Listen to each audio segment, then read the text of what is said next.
Hi everybody. Y'all, it would not be me if I couldn't show my face, but right, it is hot. And so y'all not gonna only see a statue. It is hot and I got all the lights off up in this house. Um, let me see what I can do. Um, with this background child. No. So y'all, I'm gonna turn the light on in a minute, but y'all, it's hot. Oh God, it's hot. Jay, come on the light.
Can't hit nothing. Y'all ain't tell me nothing. Whoever in the bushes, y'all couldn't tell me nothing. Y'all so wrong for that. Y'all couldn't tell me nothing that I was on mute. Nothing. Y'all just gonna sit here and just be in what's we call. Y'all so wrong. Y'all are so wrong. Well, thank you guys for coming in. If you're new to the channel, please subscribe. If you're welcome into CVG News, I'm gonna wait a few minutes for some people to come in, and then we're gonna get into the content tonight. Um, I hope everybody had a good weekend. My weekend was pretty decent. Um, it was kid free Saturday for a little while. So I'm coming to do this Derrick Jaxson and show this video. Hopefully, some people got some kind of notification. Jesus, YouTube be tripping on me now. YouTube be tripping on me now. I'm gonna wait a few minutes. Don't nobody come. I'm ending the live and I'm deleting it. and I'm gonna go do my schoolwork. That's what I'm gonna do. If uh if nobody come on the live, so whoever in the bushes, you better say hello, or it's over with. We give about a couple more minutes, and I'm leaving. Um, Usually that's not who I am, but I need an audience. I know I need to go live more often, but child, it's hard enough. So I'm gonna wait about a few more minutes. Then I'm gonna delete the live and go do my schoolwork. And whoever didn't come, oh well. Um, I know I've been slacking, but you know.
I wonder will YouTube let me share myself out?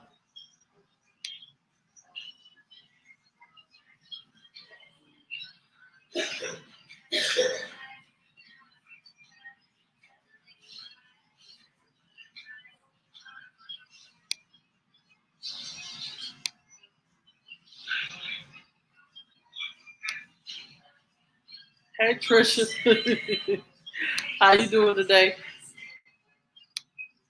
How are you today?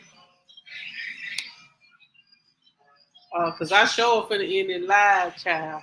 Sit up here and talk to myself when I could be doing something else. How you been doing? How's your health? How you been doing?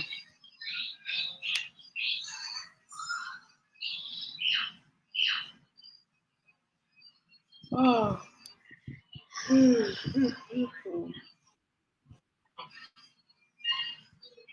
Let me share myself out. Let me share myself out.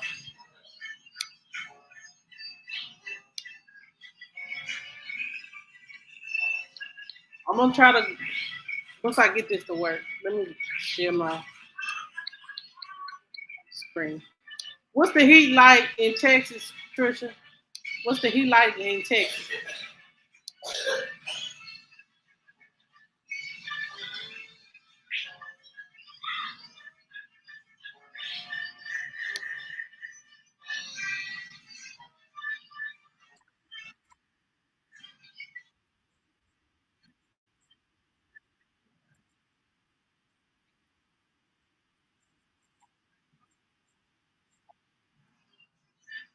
Okay, hold on a minute, y'all. We get to playing this in just a moment.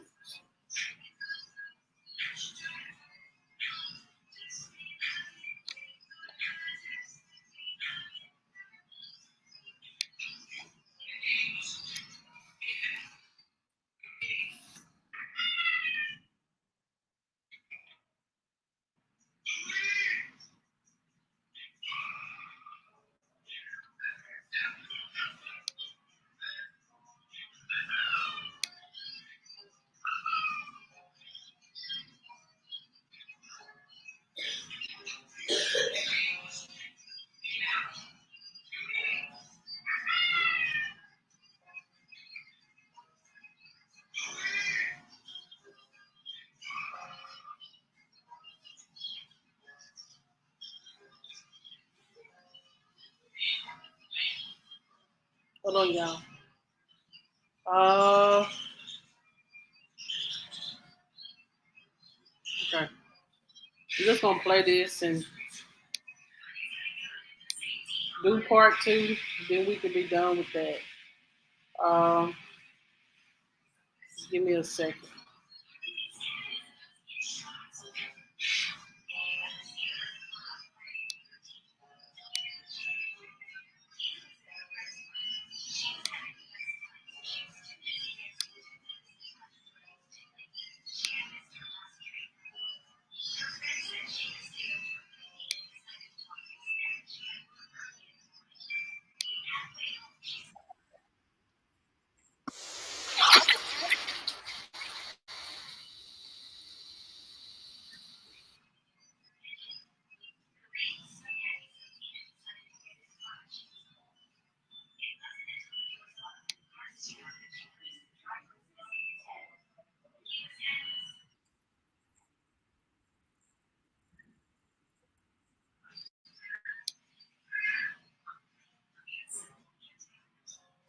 Led to infidelity. Alignment can't be ignored. We talked about certain topics as far as having kids. She didn't want to have kids. And that was one of the red flags. And I know you desire marriage. So I think it's best you move on with your life. What you do, Lisa? What you do? I told him, okay. She didn't ask me why. I knew several other women's bodies better than I knew my own. I watched the videos of them having sex, so I would try to imitate that. No discussion is off limits. Dear Future Wifey podcast brings you inspire us to try God alone. Through this platform, I realized that it's possible.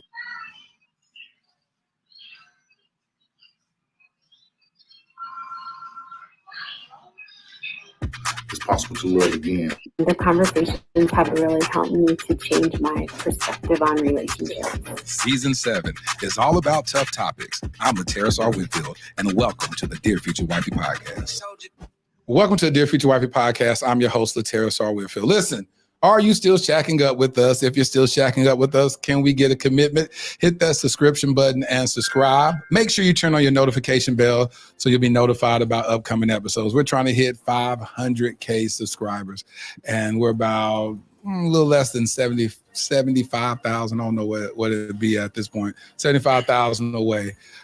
Thank y'all so much for the exponential growth that we've experienced on the Dear Future Wifey podcast in just 3 years.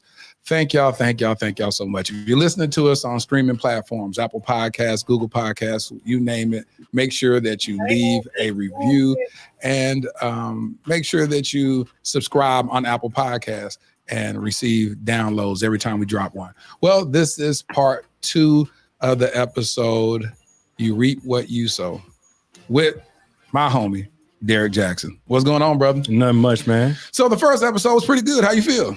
I feel good. I feel comfortable. Yeah, I'm glad to know that you ain't gonna bite my head off. I was a little bit nervous, man. Do you feel like did you come in here with a little bit of guards up? You made a comment. You was like, hey, you thought that I had DM'd you prior, like a few years. We say what year? 2014. 2014. I said that was my boy Bashe. Okay. Shout out to Bashe Williams. You said it reached out to you about using Dear Future Wife. Yeah. And you said that at that time you was a hothead, and you was like, what? Man, forget you. Forget you. Praise the Lord. He said, I'm gonna do what I'm gonna do. Man, look, I've been doing it, so you ain't gonna tell me now. Yeah. I ain't know what you was on, man, Yeah. but I appreciate you, darling. It's like, this is a really good conversation. Yeah, that was Bashe that sent that to you, but shout out to him. He actually talked about on my previous episodes, he actually gifted me with the trademark for Dear Future Wife. So shout out to that brother.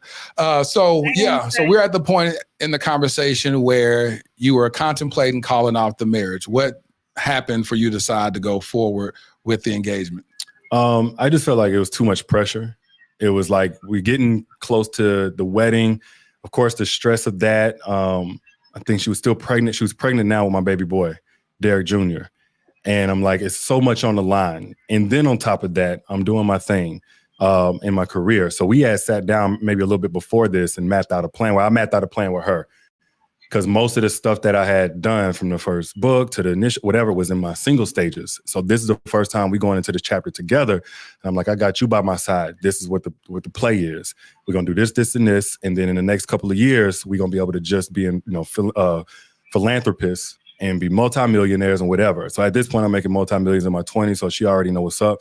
So I didn't want to abandon ship. You was making multi-millions? Yeah. In my 20s, I was making multi-millions. Glory to God. But so that was the stuff you were doing, relationship and other businesses. I had other businesses. I So you was balling out of control in your 20s. I wouldn't say balling out of You control. was balling. You had millions of dollars. Well, the thing about business, man, even when you got millions of dollars, there's You got a lot of IRS, expenses. there's expenses. You know, if I placed an order so one of my products was a day-night card game. One order might be $250,000 in order to get the warehouse right. And then you got trucks, you got, warehouse, you got payroll, $70,000 a month. But the biggest thing was— Hold on, you ain't gonna just throw these numbers. Your payroll was $70,000 a month? Yeah, man, at its height. It fluctuated depending on who I had on. But if I had a marketing director or whatever, it was, about $70,000 a month. So you was running this like a for real legit business. It was a for real legit business. Yeah, you wasn't just sitting up here saying, I'm doing this like a little mom and pop stuff, just doing— you had, like you said, warehouses. Yeah, man. Yeah, infrastructure. But I still had to work to make money. And so for me, I was like, I want to be home. I want to be home with my babies, But the first couple years as they're infants and toddlers, and we sitting there game planning, I'm like, it's going to look like this, this, and this. I'm going to have to grind. I'm putting some stuff together so we can have residual money. And then with that, we had this whole plan, basically, multiple homes, mama's coming down and moving.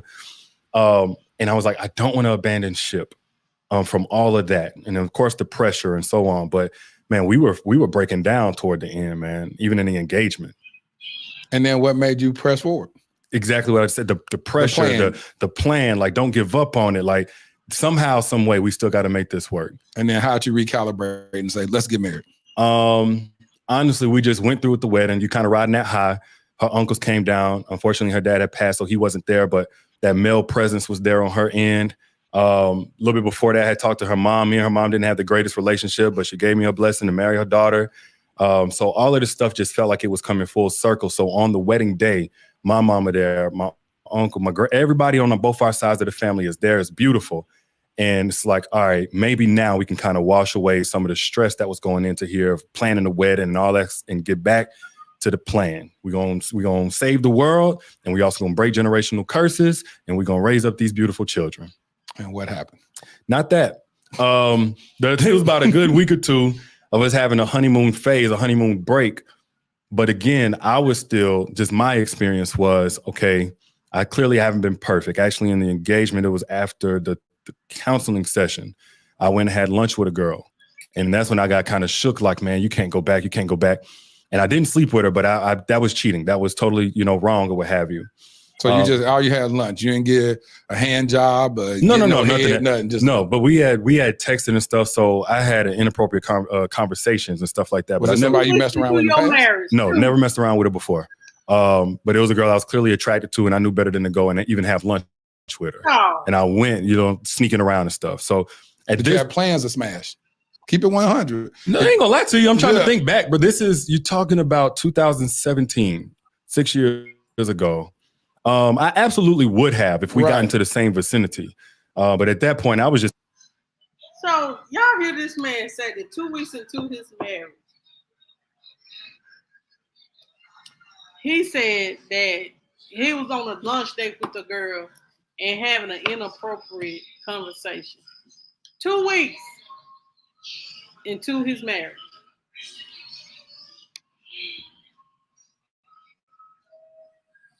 And he would have smashed too.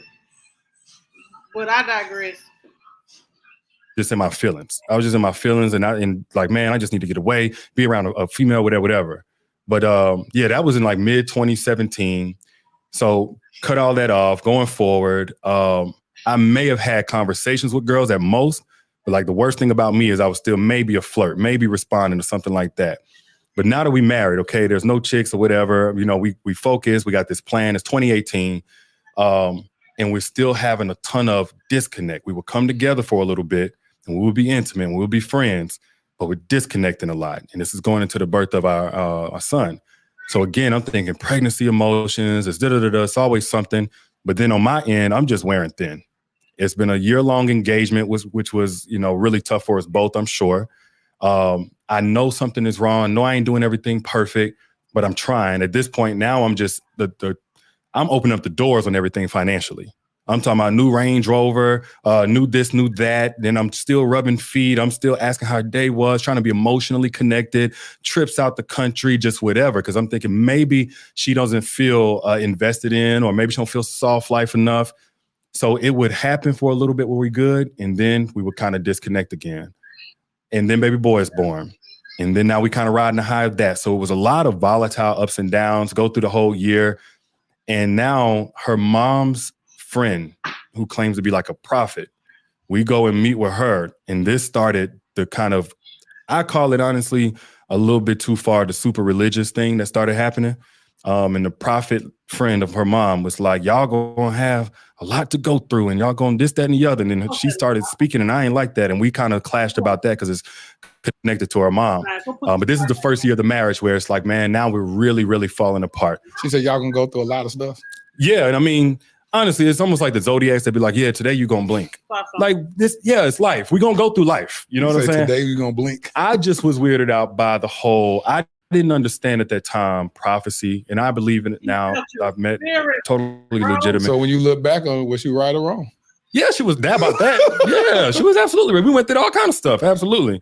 But for me, it was just a weird dynamic to introduce early on in your marriage. Like, setting up for doom at the beginning. And then it started the whole, what God told me, and God said, and I'm like, you my wife, not my pastor. Oh, she started saying that to you from that relationship. Yes. And then they formed a little 4-person church, which I had a different name for it at the time. What name you call it? Cult? 4-person church? A cult. So she was going to this 4-person church. Now she began to prophesy over you. What prophecy? It didn't get super heavy on that until 2019, the actual prophesying and reading prayers off a piece of paper and stuff like that. But it was 2018. This is when I got the haircut by the girl that I used to deal with whenever we were single. Now, I'm thinking it's okay, and I hope she don't feel no kind of way about me saying this, but we got to be real. At this point, I honestly thought she had transformed, like transgendered over. She wasn't as the same person, okay? Like definitely homeboy. Looking at the one that cut your hair. The one that cut my hair. Okay, all right. So when I couldn't get people to cut my hair, and this became a big deal. This was like one of the major fallouts before we really started to just plummet. The girl that posted me, I was at her barbershop, but she posted me and put hearts on it or something like that. But at this point, hope she don't get offended. She looked like a boy. And I saw that she looked like a boy. I'm like, oh, it's all good now. You know what I'm saying? People, this is a new age. She a man. She living her truth, his truth, what have you. Nope.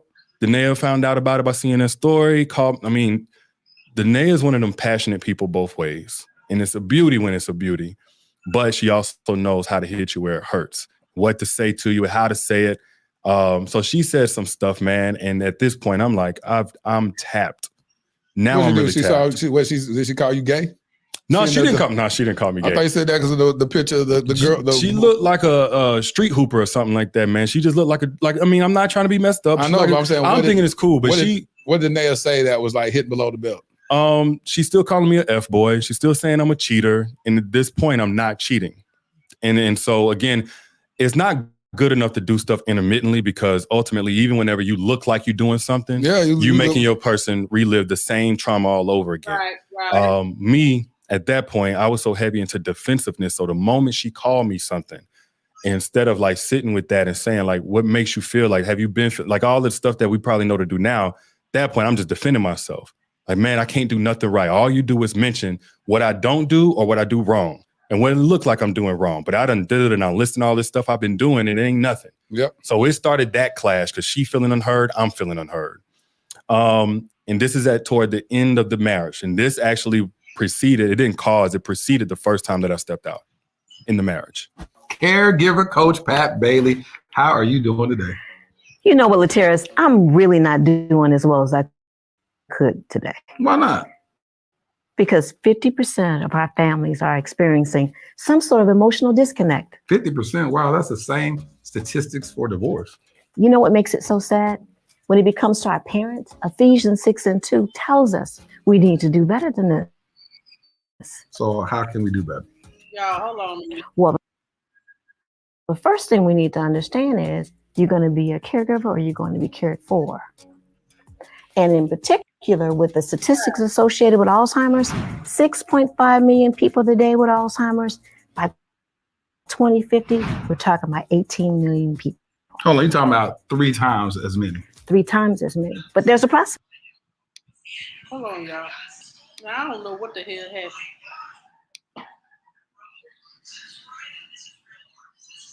Get back.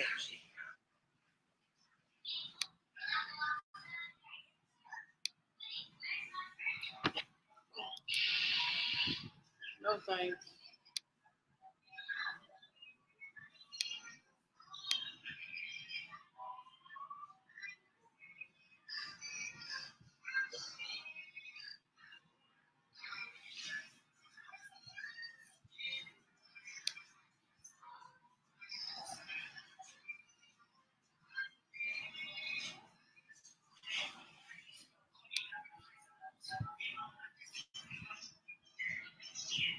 Mm. 3 times as many. But there's a process that we need to.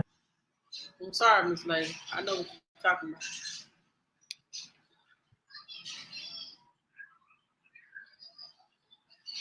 The state said, excuse. Or in the time that I was in the shower, she would jump in the bed and go to sleep. She was just, again, this was her way of soothing or whatever, but she didn't really talk. And I was sitting asking whatever. So I'm coming home to a reject. I just stopped coming. Now, I wasn't immediately going to go cheat, but I'm like, I would just rather stay at the condo instead of coming home and being reminded that I'm despicable. And that lasted I would say about 7-8 months. Disconnected. She would either be asleep by the time I got there, or in the time that I was. Mom. So yeah, we had. I told her I wanted to separate.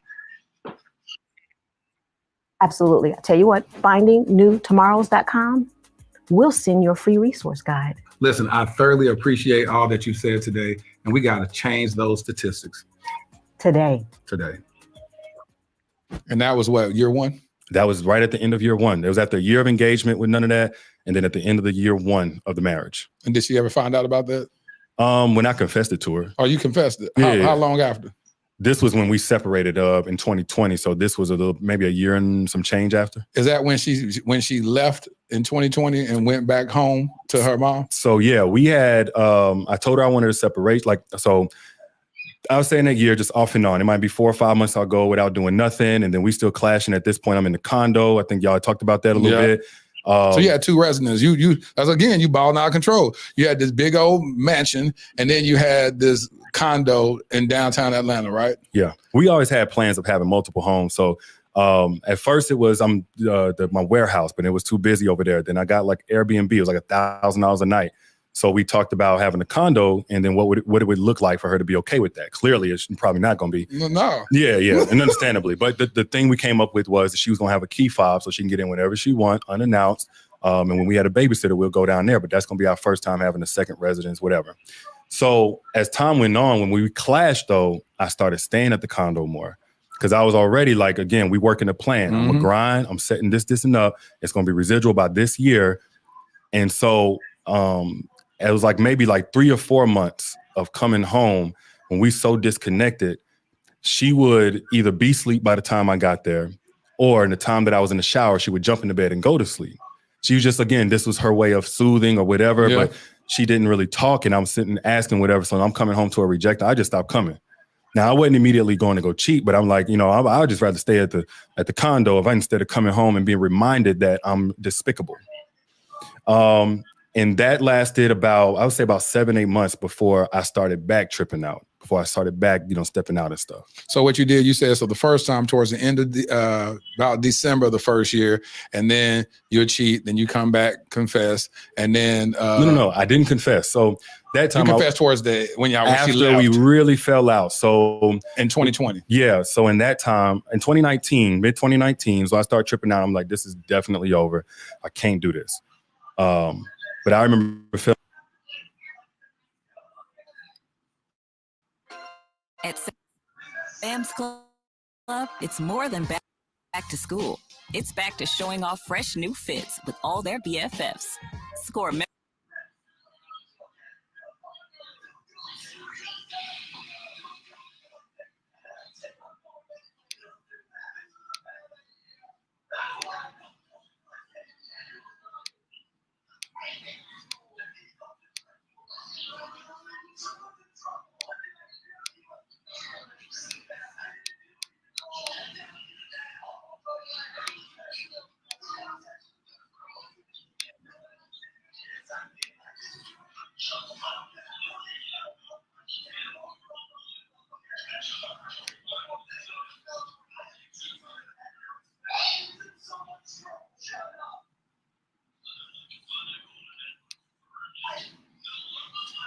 Y'all, I'm sorry. My laptop is so slow.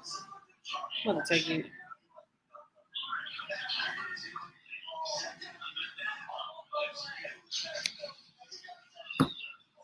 I remember feeling like one thing they don't really. First of all, y'all got married what year? 2019? Beginning of 2018. Y'all got married beginning of 2018. January 13th. So that means the end of 2018, that's when you cheated. Yep, and for then, the first time. And then 2019 came around. 2019, it's like, oh, get back on track. Just, bygones, forget about it. Never happened. And then it was about 7-8 months in where we still was having the same type of clashes. And even though I wasn't doing anything, it's like, man, I can't be around her. I can't, I need my peace. But it wasn't the same. Was it the same woman that you would go back to, or you went back to your old ways? Because I didn't want basically old ways. So my whole thing, and it's crazy. You about to say if you had sex with the same person over and over again, it's going to build up something. It's going to build up something. So you want to make it where it's multiple people, so it's not so meaningful. Which is wild even thinking about the justifications and exceptions. Like, well, this ain't so bad because I ain't letting them fall in love. It's not a relationship. It's just something physical or whatever.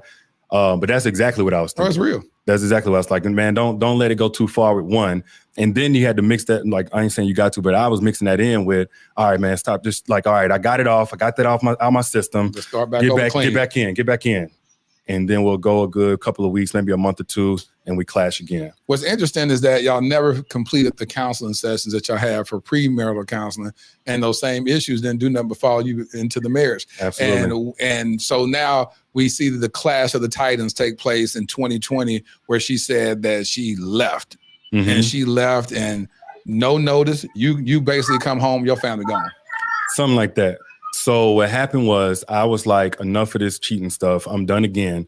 This time I'm going back in. If it don't work, it don't work. This was in like end of December of 2019, actually. I think the January 1st, 2nd, something like that. And I burnt every bridge that I had.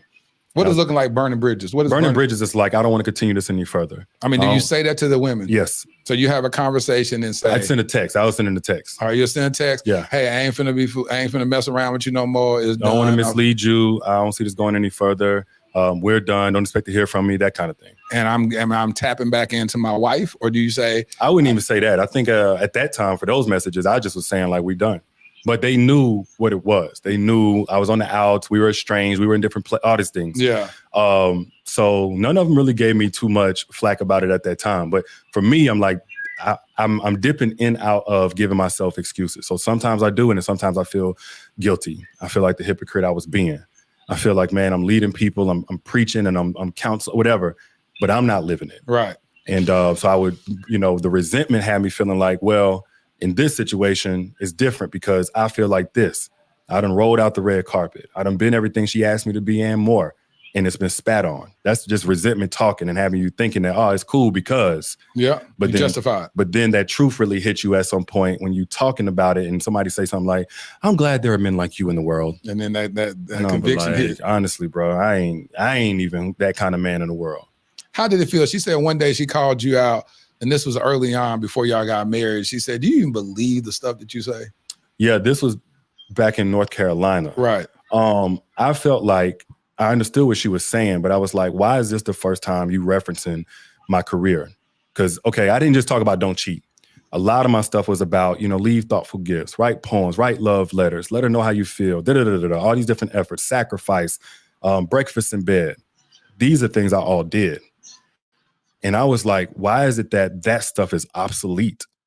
And the only thing that exists to you is the time I've now come up short. That's whenever you ask me about this stuff. Yeah, and it's interesting because, of course, that is an eraser. If I gave you a car, gave you Birkin bags, if I bought you Chanel shoes and all this type of stuff, but I can't be faithful. She's like, I don't give a damn. You keep all this nonsense. I want you to, what's free is fidelity. Yeah. Give me that. Absolutely. And at that time, I'm not thinking like that. Of course. I'm measuring myself not just by I eventually was unfaithful. I'm measuring myself by the times that I went to sleep with her in that bed knowing I wasn't going to get none, and she turning over for 3 months. Yeah. So I'm looking at it now, understanding. But exactly what you said, sometimes the good ain't worth it, depending on what bad it is. When did she, and we go back to that, when did she actually tell you that, hey, I had been through this sexual assault early on, a couple of weeks before we met? This was in Greenville. So I didn't get the full scope for years. I didn't know the timeline. She had just told me first, she told me, okay, it was this person and it was before you that I got raped or what have you. And that was in North Carolina. So I had to be like 5, 6 years in. So that was the first time. She said she kind of just said it real quick and just went on about business. Well, it was kind of like in the middle of some type of conversation, some things we hadn't told each other. She revealed that. And I was like, I don't even know how to handle that. I don't think either of us knew just how much it affected her. Of course. Or our sexual relationship. Because every time, I think anyway, that we was having sex, I think it kind of re-traumatized her. Yep. Because especially, not to get graphic, the type of, affection I show and the way I move in that bedroom. And then on top of that, the porn saying, this is intimacy. Yep. So I didn't know what she was going through in sex, after sex with me. And because of what she had gone through before. And it was always expressing in different ways. But I mean, it was me trying to piece it together like, oh, this is why I get the type of anger and rage that probably was meant for such and such, but is now coming towards me. That's real. When did she reveal like the next layer of it? You said she'd give you a piece here. And then when did it finally hit you like, wow, this is connecting the dots of all this? So after our the separation in February of 2020, when I woke up and the family was gone, I had been asking about seeing the kids and how could we work that out. And she jetted. We went up and down of whether or not we was going to make the marriage work. We was going to try to anyway. And so one of those efforts later on was with a trauma recovery specialist or something like that. I think she mentioned her before, Dr. Smith. Yeah, she said she had all kind of counselors and therapists. Yeah, we went through quite a few, but that was whenever she dealt, because she knew how, she had the competence to really deal with that. Right. And it was, again, permeating. So, of course, what's gotten sensationalized is my part and all the things that I did, but we were dealing with the twofold issues before there was any infidelity. And part of it was how she showed up in conflict.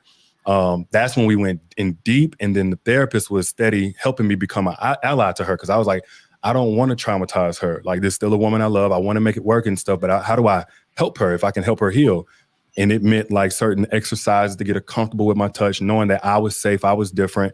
So that was it, man. I was saying about the summer, maybe like May of 2020. Yeah. To put it all together, it was a couple of months into the separation.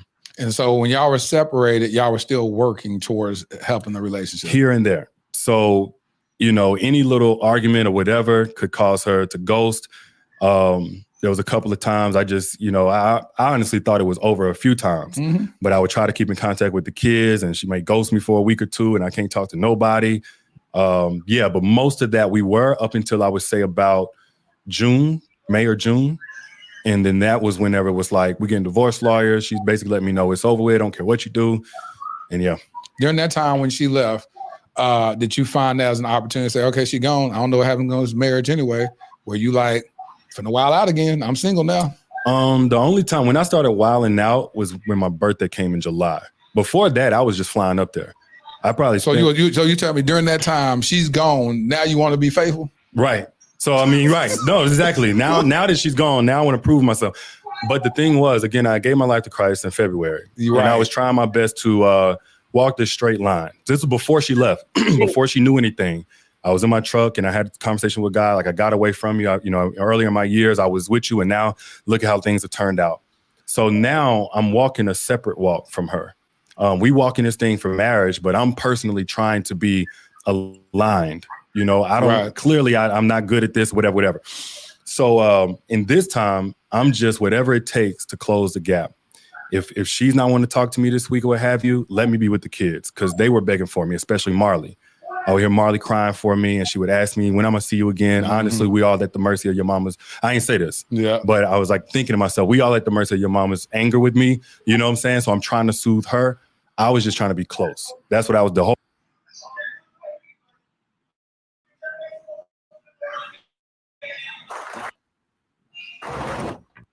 Why did I get promoted? Because I'm awesome?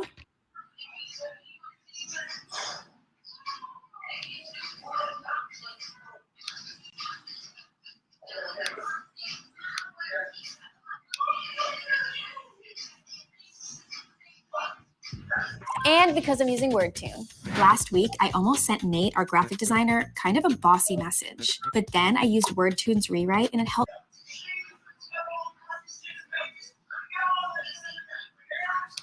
So that was the whole summer And if everybody else on pandemic, I'm flying. I probably spent like $20,000, $30,000 just in that time between flights, Airbnbs, and everything else. She wouldn't let you come stay with, or no, she was with her mom. She wouldn't even tell me where. And her mom. She told me her mama told her not to talk to you, not to. Her mama was so heavily involved in our marriage, in our restoration. The counselors, the pastors all said, y'all can't make this work if she's involved. Yeah. She was in the counseling session with her, like marriage counseling session with her. And I with y'all? Yes. When we came back, well, one, she was in the session beforehand. She was in, Danae would have personal sessions with the therapist. And then we got back joint with the same therapist. She said, why is your mother in the same room as your counseling? Do you not have a boundary with your mother? Why is she in there? That was the first time. And then after that, when we was going to reconcile, we came together with our pastor because we had the same pastor, and we sat down. Her mom came and sat in on our family restoration session or what have you. I understand to a degree though, because she's seen her daughter go through so much. Any parent, I'm sure myself, it would be like, nah, whatever it takes. I don't care what rules I'm breaking. Don't tell me no Bible verses. I'm here to make sure my baby is good. But she was as much as part of the marriage as me and Danae were, probably even more. Well, you said she's sitting in the counseling. I've never seen that before. Yeah, so that's it was kind of crazy. Was there any type of abuse that would allow her to want to step? Not abuse, man. No physical abuse. If you consider cheating abuse, then yeah, especially emotional, it definitely caused trauma. But nothing where she was like in danger. Her and her mom, this is just my belief, have a weird relationship. It's more like girlfriends because they're only like 15 years apart, 16 years apart. But her mother from day one didn't like me. And I think whenever I hurt Danae, it's like, oh, see, I was right. Yeah, confirmation. And so that's an all access pass to stay in the relationship no matter what. My belief was I've done my wrong, but we as adults, we're 30 something years old, we're not children. And we have professionals that are involved. Right. We have godly counsel that's involved, and we both professed our lives to be, Jesus, like, we Jesus, our Lord and Savior. So we going by this construct now. It's time for mom to get some healthy separation, which is leaving and cleaving. So love on, I'm talking to Danae because honestly, she's the gatekeeper. But to that point, yes, she was with her mom. Her mom would often speak over her while we were on the phone. All kinds of stuff. And then, that's one of those things that I still got to work on my heart. Because I can say, when I mentioned that, your whole,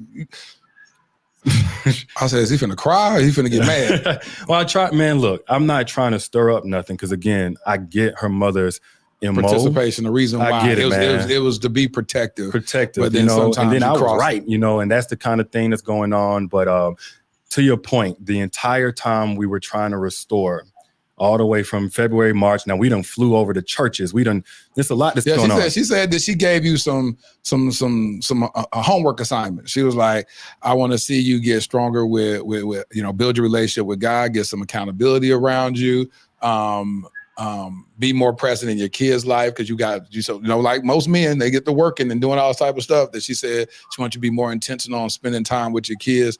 And I think there's one other thing. Are those true?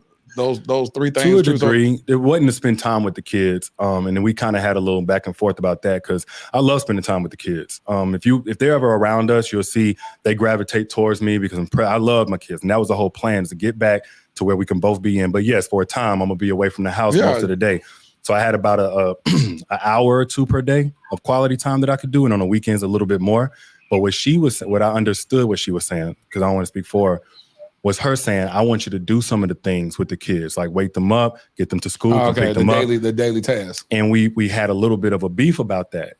Cause I'm like, hold on. You work from home. I mean, I guess she was working, but she was a stay-at-home wife, but then she would help you on some back-end stuff. You saying that's your role. You got the time for it. Let me go hunt. It was a plan. Yeah. And the plan wasn't just that she be because that's a hard job. Yeah. 2 young kids, 2 under 2. But I had already invested in a private school, $2,500 a month. So 8 hours a day, 5 days a week. For some 2-year-olds? Two at this point, I think one was just turned 3, Marley just turned 3, and DJ was 1.5 going on 2. You had some little kids in private school? In private school. There's a little Goddard school down there because it was too young for pre-K. So it was a daycare, but it was a private school. They had a curriculum and everything else. So they would go there Monday through Friday? Monday through Friday, 8 hours a day. 8 hours a day. So what was Danae doing then? So this was our conversation where we clashed on exactly what all she was doing. because then we had babysitters. So she had raised some of these issues like, hey, the house is too big to clean. I'm really exhausted with the kids every day. So I already had said, okay, I understand. All I need you to do is tell me. So I made the investment for private school, for the sitter, for the cleaning service to come twice a week. And whenever she had these demands, I'm like, look, I'm willing to do whatever it takes to get back in your good graces, whatever. But I also want to be reasonable. If I'm working, paying every bill, you don't have to touch anything, whatever. And that includes the fun stuff and investing in this soft life thing. What are you going to be doing? That's what I asked. Because by this time, she's not working with the company anymore, actually. She wasn't working anymore. She had been said, I want to do my own thing. So I was like, whatever you want to do, I'll invest in. I want to support you. So I'm like, you're not working in the business. So what did she do? She had a clothing shop or something? Nothing at all at this point. She had talked about real estate and I paid for whatever it took for that, but she didn't really pursue it. I think at this point, she actually started doing the travel thing with her mom. And so, I helped what I could with that. What travel thing? Is a travel agency? She had a travel agency with her mom. Her mom and her had their own business, what have you. So yeah, that was our clash. And I'm like, I don't think this is helpful and I don't think this is sustainable because I'm not with this. I'm going to pay for everything and but then still get up in the morning, get the kids or whatever. I want to spend time with my children, but not take on responsibilities because at the end of the day, we still got work to do. So I forget where we was at with it, but that was what we had. Her list of homework included some things that we didn't necessarily agree on, but I didn't need her to tell me to get closer to. I was trying to pursue God at this point for myself. And I think it helped that she saw a lot of that initiative on my own.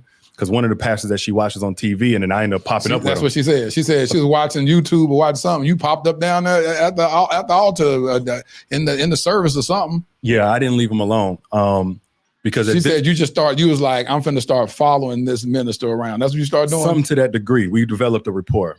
So she didn't mention, I didn't watch the whole thing, by the way, so I could be wrong, but there was a space before we separated where she got really infatuated with demons. And she didn't just say, I need a deliverance either. She said, the Lord God is taking over my vessel. You're going to die, go broke, and all these other things. She said, you are? Yes. Now, later on, she said, well, I was speaking to the demonic spirit. And you?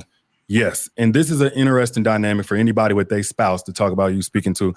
So anyway, I started looking into it and I realized, oh no, demonic influence is very real. Right. But I don't know nothing about it. I grew up in a very traditional church. We didn't talk too much about that. We understand we don't war against flesh, but of course the spirit and all this stuff. But this goes a different level, like demon spirits, the name of this demon, so on. And there was one pastor, she introduced me to him that knew about this stuff. So I went and found him. And we also had some stuff where she wouldn't let me see the kids because my demons is making them. And I'm like, so why is it everybody else got demons but you? And I would have these conversations like, why everybody else influenced but you? And then we had this fight now where I felt like she asserted herself as my spiritual authority or my superior. She's so pure and angelic and God's first cousin. But then me, I'm just Lucifer's baby boy. I'm getting clarity from this pastor because now I've watched enough of his stuff or whatever. You trust met him and he took to me and he was able to tell me some stuff that validated that he was indeed a man of God and whatever. And he took to me and was like, I could see your heart or what have you. And I was like, look, I want to serve you any way I can. I want to be a part of the ministry or what have you. So that's what started. I didn't just follow him. We was talking. He was kind of mentoring me. He became my spiritual father.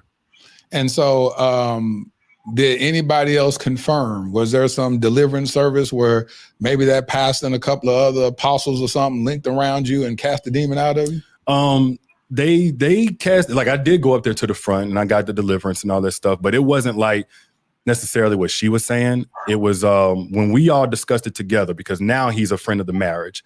He wants to help us. And when he was like, Danae, you may be seeing some stuff like a spirit wife or something like that. Right. He's like, that's absolutely true because he's out here smashing and dashing or whatever. Right. But some stuff you're getting, you have to be brought up and taught how to interpret it.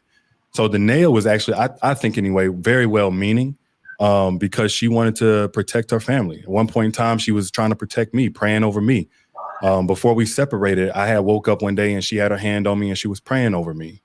So it was like sometimes it came from this pompous place of, throwing the book at me and judgmental and so on. But at times it came from a very nurturing and protective place. So he confirmed we both needed deliverance. And even because of her mom's involvement, that she needed deliverance right along with us in order for everything to come back together.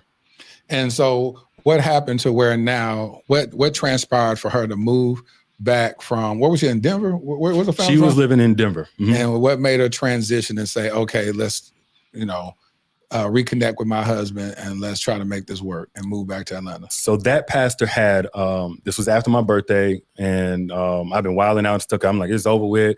Honestly, felt so empty, man. And I cut everything off before I even knew if I would have a chance with her. But at this point, I had started rebelling against God because I'm like, God, July. This was in July. February 4th, I gave my life to Christ in the truck. And it's like, all right, tomorrow, it was for different reasons. I didn't want to go back home before that, but I was like, tomorrow I'm coming back home and we're going to make this work. We're going to thug this out the God way. Yeah. And that's whenever I came back to she was gone. I was like, the day after I gave my life to Christ, things started going here. And I blamed him. Mm-hmm. I went through some rebellion all over again, man. Screw this, F it. So anyway, that was the end of July. I was like empty. I'm like, man, I done rented out yachts and I done did all this money spending and these random girls I'm kicking it with.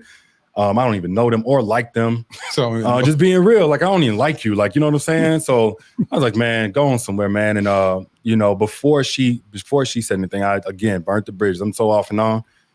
But August comes around, I think it was August, and my spiritual father was going to have another event. I had stopped kind of being around him for a little bit while I was in that stage. But I was like, I need to go over there. So that stage was just the month of July? I would say June into July. Okay. Yeah. So February, she leaves February, right? February, you give your life to Christ. The next day she leaves. You start trying to get your feet in Christ. You find that once you connect with the spiritual, I went head first into it, man. I made friends with pastors. Willie Moore Jr. I reached out to him as a man of God, and I was like, man, what group are you a part of where y'all stay on the straight and narrow? Yeah. And they didn't know anything about any of this. Yeah. I was pursuing this. I'm like, I don't want to mess this up again, you know? So anyway, what was the question again? So you started working towards that. And then July, you said what? Because we were discussing my birthday, and she was like, I'm not seeing you for your birthday. And I was like, abandonment still hurt. Yeah. I ain't healed nothing to do with abandonment wound at this point. So I was like, my birthday? I was like, can I at least see my babies? You know what I'm saying? Can I do that? Well, I'm taking them to a church event. I was so beside myself. So anyway, we definitely knew the relationship is over. We got a child custody agreement in place, all this stuff. I had my rendezvous. Then after that, cut everything off. My spiritual father was gonna have an event. She happened to be at the event. Oh, really? This was actually down here in Dallas. He was gonna have it at the Marriott. He's gonna have like a 3-day event or something like that. I was like, I want another chance with my family, but I don't know. It's just too much.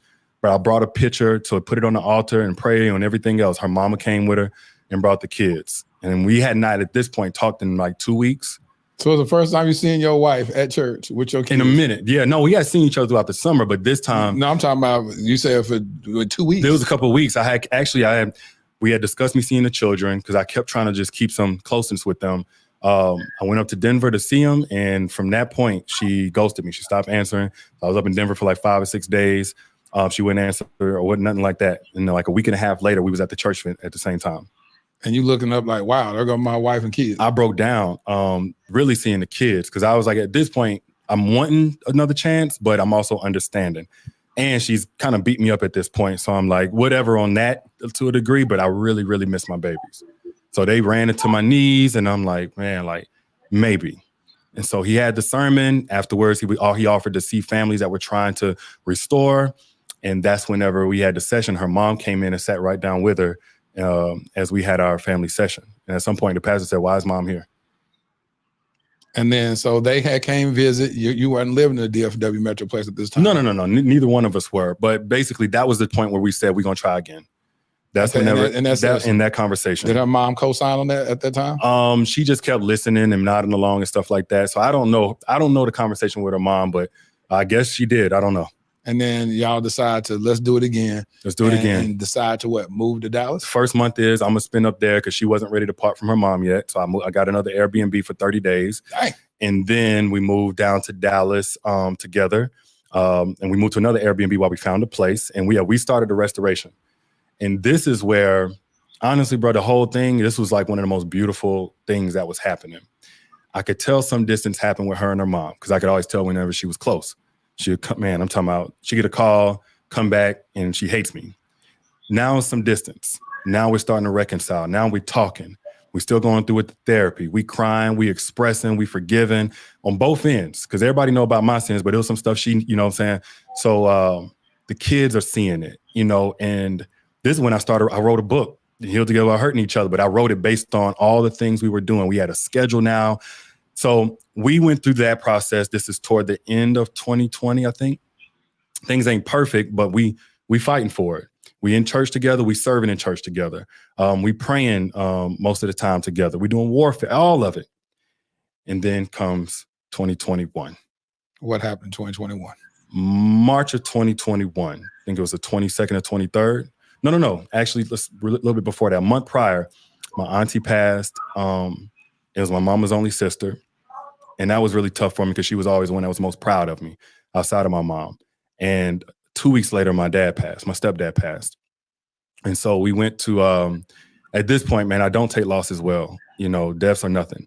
So I'm messed up. And as we were preparing to go there, maybe a week prior, we found out we were pregnant with our third baby. We couldn't even enjoy that because there's so much compounding grief. And she's just like, I got you. I'm here for you, etc. So we go to my dad's wake. And like that evening, there's a girl from the separation time, my birthday time, that's doing an interview. And I'm like, I ain't got time for this. I'm just like, man, I ain't got time for this. I done got beat up fighting for this family. I done got beat up in grief. I done got, the financial piece because I had to work to eat. So I kept payroll and I never kept making money. Because at this point, I'm just all family, all Christian walk. So now my finances are starting to look a little funny. And then this. So that night we kind of put it away. My dad's funeral, my phone is blowing up. I had to put on airplane mode, all this stuff. And I'm like, I got to face them. I got to face them. Who was the them? Them being the people that supported me, the public. Because, of course, I done talked about this and and here it is. I knew at some point I would talk about it, but I didn't plan to talk about it until our family was stronger. I would say that's pretty darn impressive that out of all the dirt you did, it took that long for somebody to say something? Yeah, I think it has something to do with, this may have been the first time I cut people off the way she wanted me to cut them off, as opposed to really friendly. And that's what she also said. She said, cut them off and then get a new phone. That was the other Not only, it was get a new phone, get a new place, throw out, a whole lot of move to a whole other city, yeah. $60,000, $70,000 worth of furniture, sculptures, paintings, clothes. You talking about do what? Get rid of it? Throw it away. I wish I knew you. Don't sell it. Don't give it away. Gosh, I wish I knew you. But what you talking about? You just throw it away. I know you gave it to some people. It was one or two things I gave away. Because when my family found out I was going to throw away all this expensive stuff and sculptures and stuff, they was like, no, we're coming up there. But most of it, no, I literally had to show her I was cutting through my custom paintings. Because she's talking about the spiritual stuff. She had been hitting me with all of that stuff. But I was And you really tore that stuff up? I did. You talking your clothes and everything? It was a show of good faith. Because even though I didn't agree with her, but I was like, you've seen enough actions of me trying to do it my way. And it ended us up in this situation. Last thing I'm going to do is still assert myself as the authority on how this needs to make you comfortable. So if she's saying it's triggering her, I was like, I'll give it up. So your family came and got some. Some of my family came up there. It was like, nope, we taking this, we taking that. This was actually, in the separation. So she wasn't there. And they was like, nope, they found out and throw all this stuff, TVs and everything. Man, so we fast forward to 2020, like again, compounded grief. And then I'm like, I want to face them. At first, she was really, really pissed, but supportive still. She was like, we knew this was going to come. I'm 10 toes. You know what I'm saying? I got you, da-da-da. And then we come. So hold on. So I get that you really want your marriage to work then, huh? Man. I never would think that. And that's why I said you got to wait. Can't pass judgment on people. I literally assumed that you were stuck in a marriage. You were getting along just to get along, but your heart was really wanting to be in these streets and smash all these women. No. You're saying that what I'm getting from you ain't even saying this, but what I'm getting from you is that, no, I really want the marriage to work. It just so happened that I was doing this stuff behind the scenes when I felt neglected and felt this type of stuff. You really want to be married? Absolutely. I wanted my family. I wanted to be married, but I wanted us to stay cohesive. That was the biggest thing on my mind. Stay in the house. So answer this real quick. So be married or want your family? Meaning, would it be okay to have this perfect hybrid of a relationship? Hey, Danae. Pampers Cruisers 360 has a blowout barrier with up to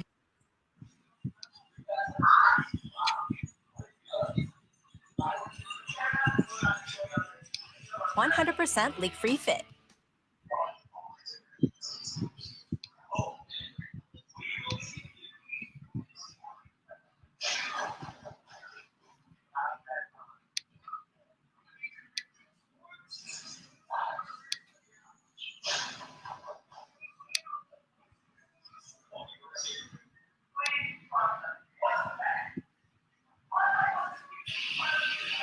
Clorox disinfecting wipes clean thousands of messes. Clorox, start clean.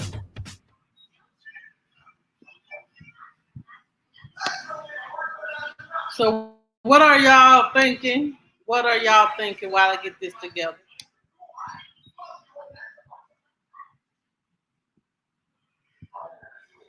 Well, we're about to come into an hour. And at 9 o'clock, I'm going to be done and we'll finish it out. But it's a mess.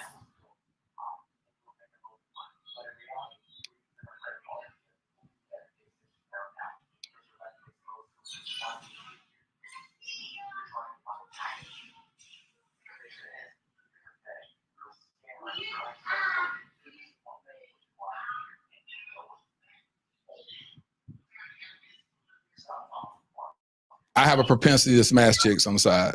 Can you be okay with that? I'm gonna give you this soft life, give you this wonderful life you live in. I love my family. I'm gonna be here for my kids. Hey, I love them. I got 3 kids now. This is amazing. But just let me go out here and smash some people from time to time. Would that be the perfect world for you? No, that'd be hell. Why? Because it was hell when I was doing it behind her back. I wasn't happy. I was coping. She actually offered up for me to be with other women. And I think this may have been after she saw something on my phone but hadn't told me. But she said, you know, what if I just allow you to have other women? And I was like, I thought it was an opportunity to talk. I'm like, no, I don't want other women. I want things to work between us. And even as I'm looking back at it, really, bro, it still shouldn't have come to that because I was reacting. You know, we not doing good or whatever. Instead of being accountable to the principles of the marriage, my vows, I was accountable to how I felt.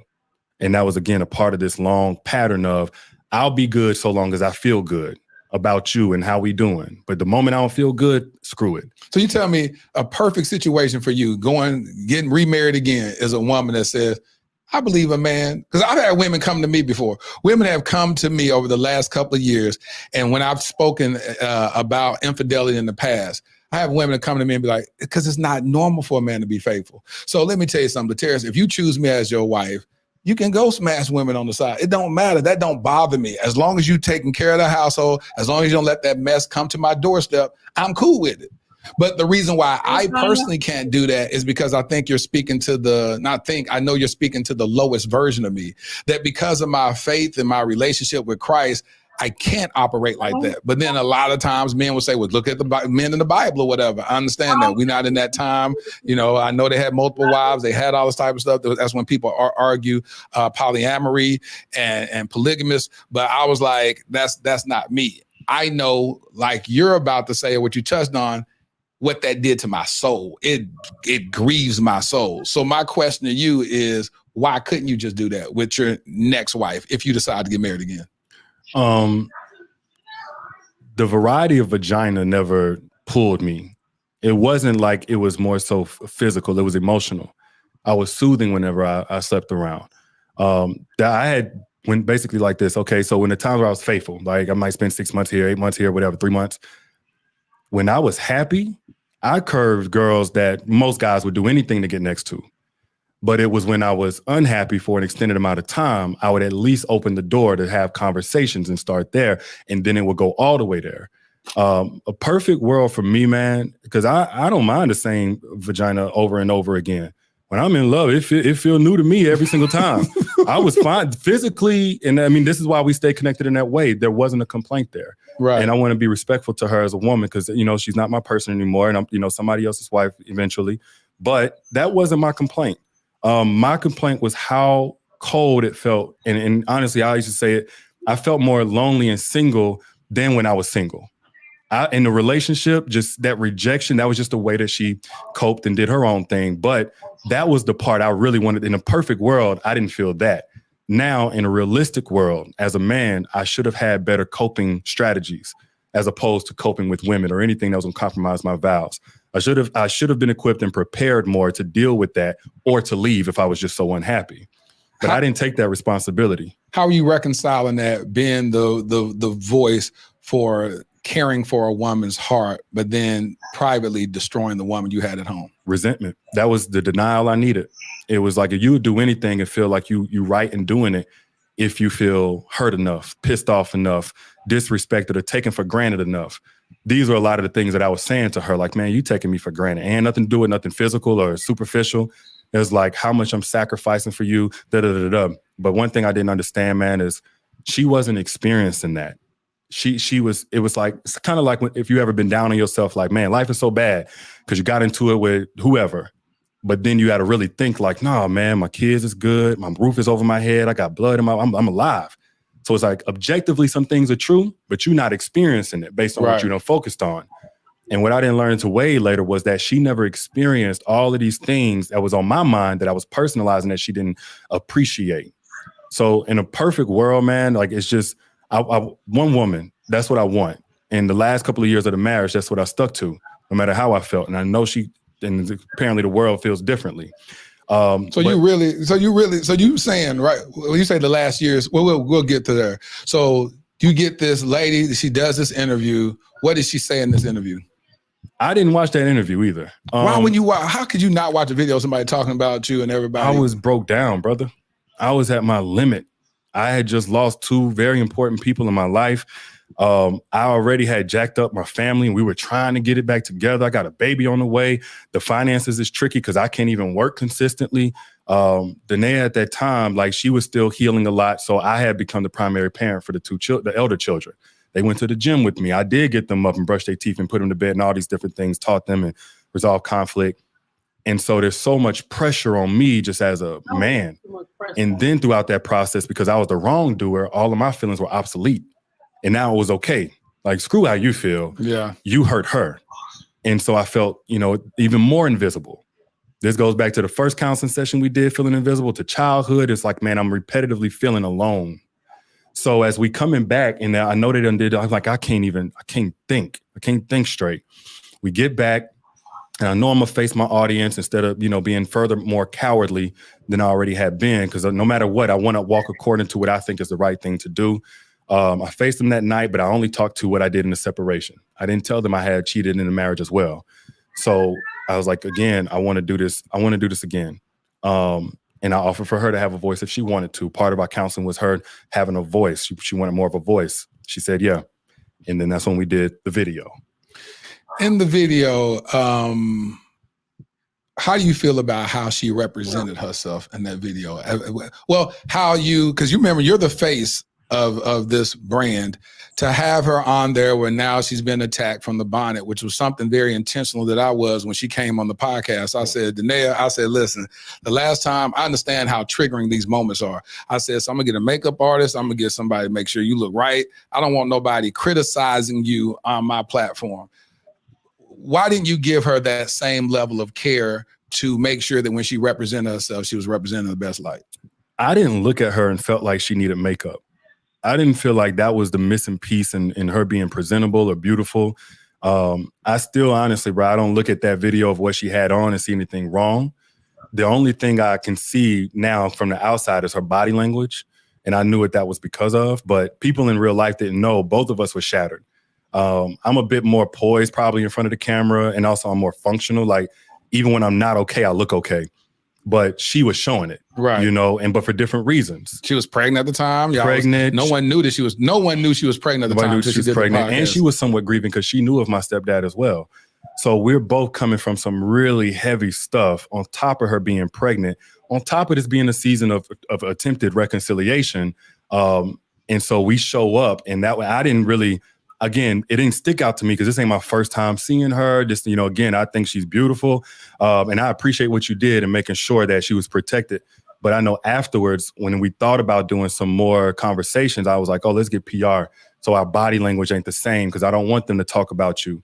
We did a podcast for a little bit and I was like, I don't want them to talk about you. And I started looking at it from their lens. But at the time, man, I don't think she was thinking about herself. And me, I think I was so selfish in my own feelings. I wasn't thinking about her either. How did you feel when the video dropped and people kept talking about her bonnet and they kept saying, I see why he cheated on her. I see why. And they started making the quote unquote victim. That's all we knew. We didn't know about what she was doing to you in the relationship. So now she's this victim and now they're victim blaming. She's the reason why her man is unhappy. She's the reason why he's unfaithful because look at how she presents herself. Of course, he's going to want one of these baddies that you see on Instagram. How did you feel seeing that? First, I don't even know where to start. I put her in that position. So as much as I was looking at it and not liking this and that, I was like, my decisions. It's another reminder that my decisions put her in this place.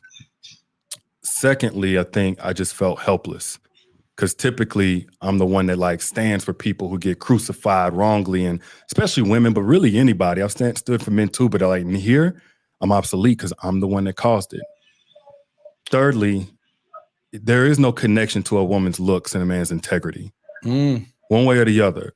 She can't look good enough to make me a no man faithful. Teach. And she can't look bad enough to make us step out. Teach. So just in terms of what they were saying, I was like, that's bullshit. Like the most beautiful by society standards women have gotten cheated on. Yep. Because it's not about her looks or her makeup. It's about my character. Thank you. Or lack thereof. So again, it sucked not being able to say that and stand for that. And I was appreciative of those who did, because they were doing what I couldn't do.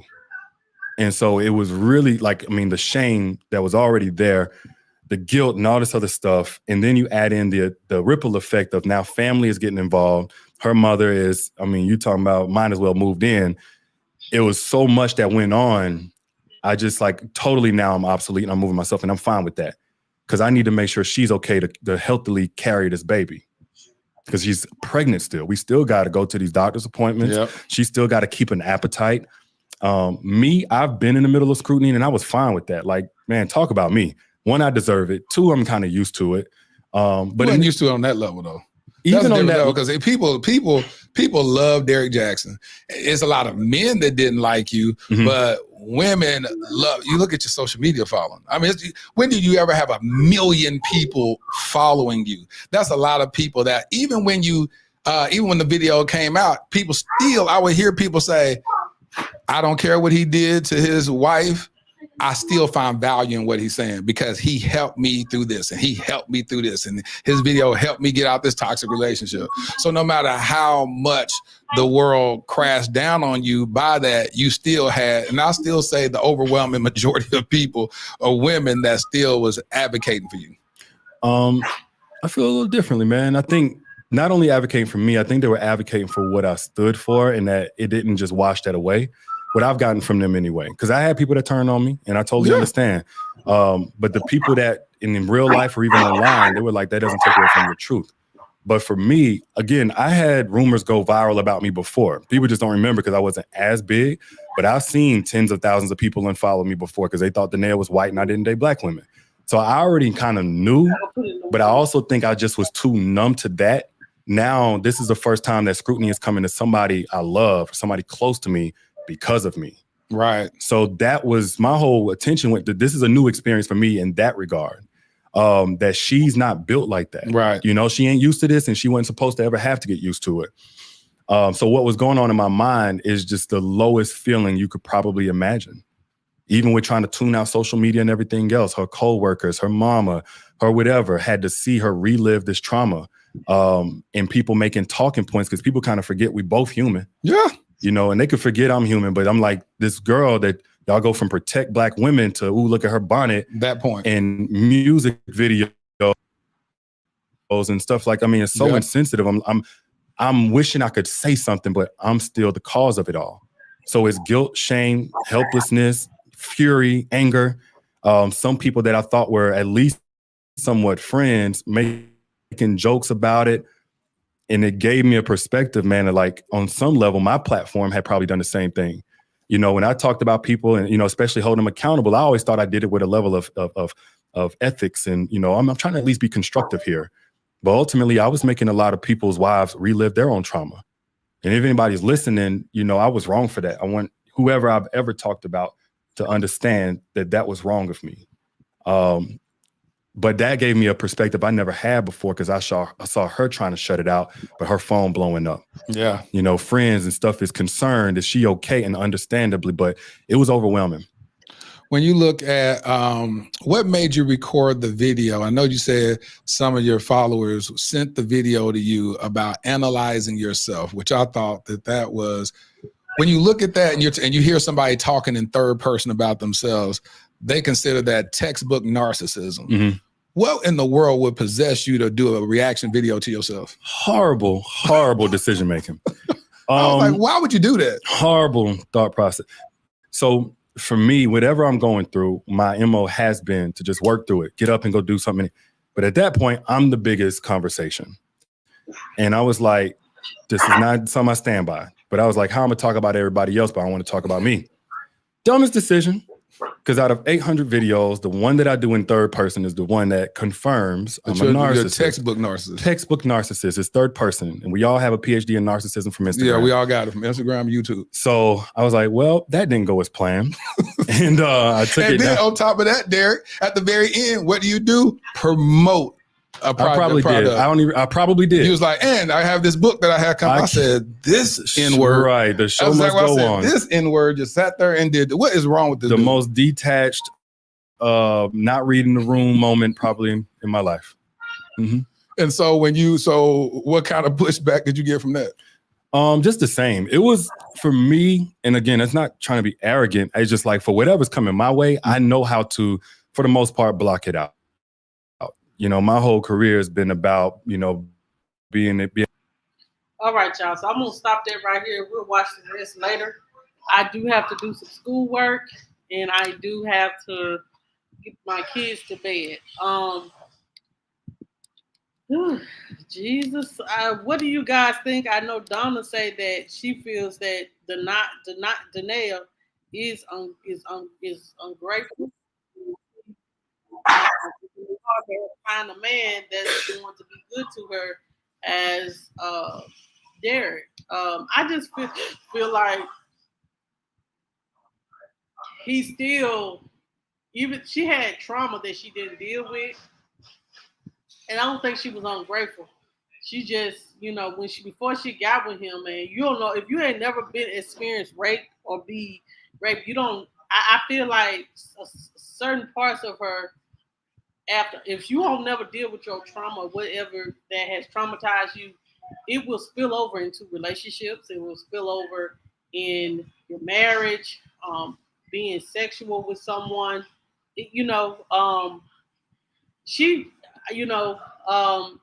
Because there his thing was rejection. And so, like I said, and it's not cool. And I'm realizing myself that it's not cool to put a lot of pressure on a man to produce. So,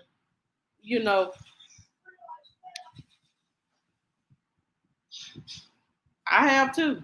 Not sexual beef though. But narcissism. And I guess that's the reason why I have such a buildup. But then I realized, like, I put back on myself because I did that to somebody. I did it to someone yesterday. And I realized that I put too much pressure sometimes on my children, and I put too much pressure on him. So you have to realize that they human. They ain't gonna be perfect. Was Derrick wrong for cheating? Yeah. And I think he has some narcissistic ways. I do. He ain't perfect, and she wasn't either. But their marriage has played out for, and I don't think, and I just hate that Tasha K exposed this man in such a horrible way while he was going through, death. We're going through, that's the worst time of your life when you losing parents and family members back to back. That's the worst time in your life. But I'm about to get out of here, y'all. Make sure you hit the like button on the way out. If you're new to the channel, subscribe. I'll see you guys later. We'll talk about it some more tomorrow.